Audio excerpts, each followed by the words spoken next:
त्यासाठीच म्हणून पाशा पटेल जे मुंबईमध्ये तुम्ही एक कॉन्फरन्स घेताय, कशा स्वरूपाची कॉन्फरन्स आहे ही? बांबूची कॉन्फरन्स काय असेल? हे बघा 2009 पासून जगामध्ये वर्ल्ड बांबू डे साजरा केला जातो. कशासाठी? तर बांबू या पिकाचं नेमकं काय काय आहे हे सगळ्या लोकांपर्यंत जावं म्हणून आम्ही 2-3 वर्षापासून वर्ल्ड बांबू डे साजरा करतो. गेल्या वर्षी तर आम्ही वर्ल्ड ॲग्रिकल्चर फोरम, नेदरलँडचे माजी कृषी मंत्री, ग्यानान नावाचं कृषी विद्यापीठ आहे त्याचे चान्सलर आणि आता वर्ल्ड ॲग्रिकल्चर फोरमचे अध्यक्ष आहेत प्रोफेसर डॉक्टर रेबनगे, त्यांना आणि त्यांची सगळी टीम 22 देशाचे त्यांचे प्रतिनिधी यांना बोलून गेल्या वर्षी आम्ही महाराष्ट्राचे माजी मुख्यमंत्री आणि सध्याचे उपमुख्यमंत्री एकनाथ शिंदे साहेब यांनी जे बांबूमध्ये काम केलं त्यांना वर्ल्ड ॲग्रिकल्चर फोरमने पुरस्कार द्यायचं ठरवलं होतं आणि ते 22 देशाचे लोक रेबनगेच्या नेतृत्वात भारतात आले आणि आपल्या महाराष्ट्राच्या मुख्यमंत्र्यांचा सत्कार केले. आता isakal.com आहे देशातील नंबर 1 ची मराठी न्यूज वेबसाईट. प्रत्येक अपडेटसाठी isakal.com ला नक्की भेट द्या. गेल्या वर्षी यावर्षी आपण देशभरातले जे चांगले लोक आहेत, यावर्षी तर आम्ही काय केलोय, 18 सप्टेंबरला आम्ही महाराष्ट्रातले शेतकरी आणि देशभरातले काही मोजके प्रतिनिधी यांना आम्ही बोलवलंय आणि YB चव्हाण सेंटरमध्ये मित्रा आणि माझं संस्था फिनिक्स फाउंडेशन आहे, लोदगा, लातूर जिल्ह्यात लोदगा नावाचं गाव आहे माझं, आणि त्या गावामध्ये माझं फाउंडेशन आहे, ते फिनिक्स फाउंडेशन आणि मित्रा, आम्ही दोघांनी म्हणजे पहिल्यांदा एका NGO बरोबर राज्य सरकारची मित्रा संस्था एकत्र आली आणि आता ह्याचं प्रमोशन झालेलं आहे का, तर आता सरकारने स्वीकारलं आहे. म्हणजे देवेंद्र फडणवीस साहेबाच्या सरकारमध्ये सगळ्यात चांगली गोष्ट काही जर झाली असेल तर मित्रा बांबूचं एक विंग सुरू केलं आहे. मित्रा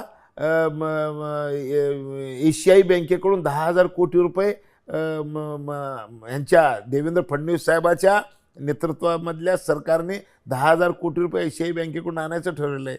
4,000 कोटी तर लगेच द्यायचं ठरवलेलं आहे. आणि एवढंच नाही तर बांबू प्रमोशन करण्यासाठी 2 दिवसाची कार्यशाळा ठेवायसाठी आम्हाला त्यांनी सांगितलं देवेंद्रजींनी, म्हणून आम्ही हे कार्यशाळा घेतलेली आहे. 18 तारखेला 400 शेतकरी, 100 उद्योगपती आणि 100 अधिकारी असं 600 लोक YB चव्हाण सेंटरमध्ये राहतील आणि ह्याच्यामध्ये बांबूपासून जवळपास 42 विषयावर 42 लोक आपले विचार व्यक्त करणार आहेत. बांबूपासून इथेनॉल, मिथेनॉल, चारकोल, कपडा, गॅस, काय म्हणतो, लोखंड, ॲल्युमिनियम, डांबर, कपडे, म्हणजे सगळ्या पृथ्वीवरच्या मानवजातीला ज्या ज्या वस्तू लागणार आहेत त्या सगळ्या वस्तू बांबूपासून कशा बनवता येऊ शकतात त्या प्रत्येक विषयातलं तज्ज्ञ आम्ही बोलवलेलं आहे. परंतु यावर्षी आणखीन एक आम्ही दुसरं चमत्कार केलो आहे. ही दिवसभराचं ही चर्चा होईल. मुख्यमंत्री आणि दोन्ही उपमुख्यमंत्र्याला आम्ही निमंत्रण दिलेलं आहे आणि त्याचबरोबर गुजरातमधले एक माजी शिक्षण मंत्री, माजी कृषी मंत्री आहेत चुडासमा, ते पण येऊ लागलेले आहेत. ओरिसामधले, मध्य प्रदेशमधले बरेच शेतकरी नेते येऊ लागलेले आहेत. आणि 19 तारखेला पुन्हा आम्ही एक कार्यक्रम ठेवला आहे.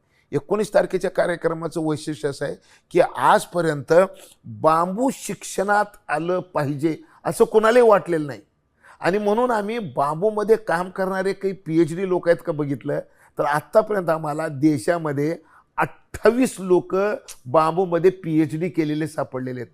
माझा मुलगा सुद्धा बांबूमध्ये PhD केलाय. बरं. हां, आणि म्हणून आम्ही असे 28 लोक एज्युकेशनमध्ये बोलवलेले आहेत आणि त्यांना आम्ही 19 तारखेला YB चव्हाणमध्येच आम्ही त्या सगळ्या बांबूमधल्या PhD धारकांबरोबर बांबूची एज्युकेशनल पॉलिसी कशी असावी राज्याची त्या संदर्भामध्ये आम्ही चर्चा ठेवलेली आहे.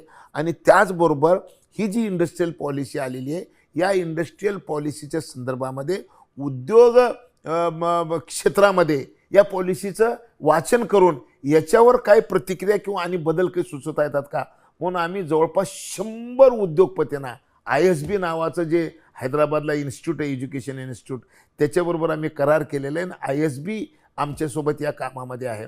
त्याच्यानंतर आमच्याबरोबर एशियन आफ्रिकन रूरल डेव्हलपमेंट नावाची एक संस्था आहे, कॉर्पोरेशन, जे 32 देशाचं प्रतिनिधित्व करते त्याचे जे डीजी आहेत ते आमच्या कार्यक्रमाला येणार आहेत. क्या बात. आणि त्यांचं इंटरेस्ट असं आहे की महाराष्ट्रामध्ये जे काम चालू आहे ते काम मला जगातल्या 32 देशामध्ये घेऊन जायचं आहे. आणि म्हणून ते स्वतः 2 दिवस इथं कार्यक्रमाला ते उपस्थित राहणार आहेत. तर असं म्हणजे सगळ्या क्षेत्रामध्ये हा विषय घेऊन जाण्यासाठी इंडस्ट्रीमध्ये ज्या इंडस्ट्री खुणावू लागलेली आहे, सगळ्यात मोठी इंडस्ट्री आता जगामध्ये जर कुठली होईल तर आता लोखंडाला मर्यादा आहे, स्टीलला मर्यादा आहे, सिमेंटला मर्यादा आहे, पण अमर्याद एकच इंडस्ट्री राहणार आहे ते म्हणजे बांबू इंडस्ट्री. आणि मला असं वाटतं की 20,000 25,000 कोटी रुपये गुंतवणुकीला आम्ही तयार आहोत अशी म्हणणारी माणसं 18 आणि 19ला 2 दिवस आमच्याकडे येणार आहेत. आजपर्यंत आम्ही सुपर टोपली इथपर्यंत बघणारं बांबू आता आम्ही इथेनॉल आणि स्टील बांबूपासून बनवायचं, गॅस बांबूपासून बनवायचं या दिशेनं आम्ही आता विचार करू लागलोत. आणि या सगळ्या अँगलनं विचार होणार आहे. तुम्हाला एक सगळ्यात आनंदाची गोष्ट सांगतो. सगळ्या आनंदाची गोष्ट काय की आपणाला चारकोल बनवण्यासाठी एक आपल्या कोकणातले एक रहिवासी आहेत ओरसकर नावाचे, ते आपल्या अंबानी साहेबाचं जे जामनगरला जे रिफायनरी आहे ती रिफायनरी उभं केलेला माणूस, नंतर त्यांनी ती नोकरी सोडली आणि ते आता अमेरिकेमध्ये जाऊन वसलेले आहेत. आता तसल्या त्यांच्या 4 इंडस्ट्री झालेल्या आहेत. आणि त्या माणसाचं काय म्हणणं आहे की मी 5,000 कोटी रुपये बांबूमध्ये चारकोल बनवण्यासाठी मी खर्च करायला तयार आहे.